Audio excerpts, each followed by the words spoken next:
നമ്മൾ ഇന്നൊരു മീൻകറിയുടെ റെസിപ്പിയാണ് കാണിക്കുന്നത്. ഇത് ഈ വലിയ കിളിമീനാണ് നമ്മൾ ഇന്ന് കറി വയ്ക്കാൻ പോകുന്നത്. നമ്മുടെ നാട്ടിൽ ഇതിനെ കിളിമീൻ എന്നാണ് പറയുന്നത്. ചിലയിടത്തൊക്കെ ചെങ്കലവ, മഞ്ഞക്കോര ഇതൊക്കെ പറയാറുണ്ട്. എന്തായാലും നിങ്ങളുടെ നാട്ടിൽ ഈ മീൻ ഏത് പേരിൽ അറിയപ്പെടുന്നതെന്ന് ഒന്ന് കമൻറ്റ് ചെയ്തേക്കണേ. അപ്പോൾ എന്തായാലും നമുക്ക് നമ്മുടെ കിളിപ്പെണ്ണിനെയൊക്കെ നമ്മളൊന്ന് വൃത്തിയാക്കി വെച്ചിട്ടുണ്ട് കേട്ടോ. വെട്ടി കഴുകി വൃത്തിയാക്കി എടുത്ത് വെച്ചിട്ടുണ്ട്. അപ്പോൾ നമുക്കിനി തുടങ്ങിയാലോ. വളരെ എളുപ്പത്തിൽ നമുക്ക് ഉണ്ടാക്കാൻ പറ്റിയൊരു മീൻ കറിയാണ് കേട്ടോ. ആദ്യം നമ്മളൊരു മിക്സിയുടെ ചെറിയ ജാർ എടുക്കുക. അതിലേക്ക് ഒരു വലിയ തക്കാളി മുറിച്ചിട്ടിട്ടുണ്ട്. ഇനി ഒരു ചെറിയ നെല്ലിക്ക വലിപ്പത്തിൽ പിഴിപുളി ഉണ്ടല്ലോ, അതും 4-5 കഷ്ണം ചെറിയ ഉള്ളിയും കൂടി ഇടണം. ഇനി നമുക്ക് മസാലകൾ ചേർക്കാം. അത് നമ്മുടെ പൊടികളൊക്കെ ചേർക്കാം. ഞാനിവിടെ ഒരു മീൻ മാത്രമാണ് കറി വയ്ക്കുന്നത്. 3 കാണിച്ചിട്ടുണ്ടെങ്കിലും ഞാനത് വെട്ടി വൃത്തിയാക്കിയത് നിങ്ങളെ കാണിച്ചതാണ് കേട്ടോ. ഞാനതിനകത്തുനിന്ന് ഒരു മീൻ മാത്രം എടുത്താണ് കറി വയ്ക്കുന്നത്. കാരണം ഞങ്ങളിവിടെ 2 പേര് മാത്രമാണ് ഉള്ളത്.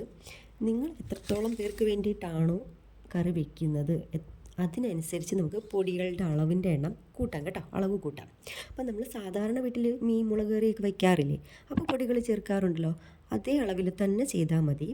അപ്പം ഞാനിവിടെ 4 സ്പൂൺ മുളക് പൊടിയും 4 സ്പൂൺ മല്ലിപ്പൊടി, 1/2 സ്പൂൺ മഞ്ഞൾപ്പൊടി, ഒരു നുള്ളു ഉലുവാപ്പൊടി ഇത്രയാണ് ചേർത്തേക്കുന്നത്. ഇനി ഇവയെല്ലാം നന്നായിട്ട് അരച്ചെടുക്കണം. നല്ല പേസ്റ്റ് പോലെ അരയണം കേട്ടോ. ഇനി ഒരു ചട്ടി അടുപ്പിൽ വെച്ച് ചൂടാക്കി അതിലേക്ക് കുറച്ച് വെളിച്ചെണ്ണ ഒഴിക്കണം.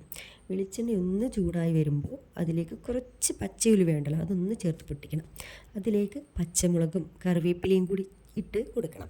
ഞാനിവിടെ കാന്താരി മുളകാണ് എടുത്തിരിക്കുന്നത്. എനിക്കിവിടെ കാന്താരി മുളകുണ്ട്, അതുകൊണ്ടാണ് ഞാൻ കാന്താരി മുളക് എടുത്തത്. നിങ്ങളുടെ കയ്യിൽ എന്താണോ ഉള്ളത് അത് ചേർത്താൽ മതി കേട്ടോ. ഇനി നമ്മൾ അരച്ച് വെച്ചിരിക്കുന്ന അരപ്പ് കൂടി ചേർത്ത് ഒന്ന് മൂപ്പിച്ചെടുക്കണം. ആ പൊടികളുടെയൊക്കെ അരപ്പിൻ്റെ ഒരു പച്ചമണം ഉണ്ടല്ലോ, അതൊന്ന് മാറുന്നത് വരെ നന്നായിട്ടൊന്ന് മൂപ്പിച്ചെടുക്കണം. പൊടി കരിഞ്ഞു പോകാതെ നോക്കണം, നമ്മുടെ അരപ്പ് കരിയാതെ നോക്കണം. അതുപോലെ തന്നെ ലോ ഫ്ലെയിമിലിട്ടിട്ടൊന്ന് മൂപ്പിച്ചെടുത്താൽ മതി. ഇനി നമുക്ക് ആവശ്യത്തിന് വെള്ളം ഒഴിച്ചു കൊടുക്കണം കേട്ടോ. ഞാനിവിടെ ഒരു 1.5 ഗ്ലാസ് വെള്ളമാണ് ഒഴിച്ചിരിക്കുന്നത്. നിങ്ങൾക്ക് എത്രത്തോളം കറിയാണോ ആവശ്യം അതിനനുസരിച്ച് വെള്ളം ചേർക്കുക.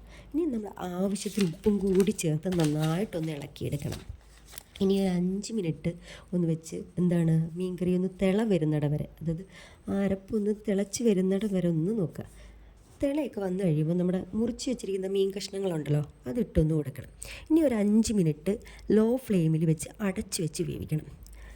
അപ്പോൾ 5 മിനിറ്റ് ലോ ഫ്ലെയിമിൽ ഇരുന്നൊന്ന് മീനകത്തൊക്കെ അരപ്പ് പിടിച്ചൊന്ന് തിളച്ച് വരട്ടെ.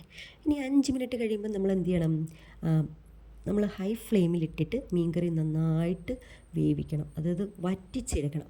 വറ്റി വന്നു കഴിയുമ്പോൾ അവസാനമാകുമ്പോൾ നമ്മളൊരു നുള്ള് ഒരു 1/2 സ്പൂൺ വെളിച്ചെണ്ണ മതി, ഒന്ന് ഒഴിച്ചു കൊടുക്കുക. അതിലേക്ക് 2 തണ്ട് കറിവേപ്പിലയും കൂടി ഇട്ട് കൊടുത്താൽ സൂപ്പറാണ് കേട്ടോ. ഇനി നമ്മൾ അടച്ച് വെച്ചിട്ട് ഫ്ലെയിം ഓഫ് ചെയ്യാം. ഇനി കുറച്ച് കഴിഞ്ഞ് നമ്മുടെ മീൻകറിയൊക്കെ ഒന്ന് അതിൻ്റെ ചൂടൊക്കെ ഒന്ന് മാറിക്കഴിയുമ്പോൾ നമ്മളൊന്ന് നോക്കണം കേട്ടോ. ഭയങ്കര മണമാണ് കേട്ടോ. അടുപ്പ് തുറന്ന് നോക്കുമ്പോൾ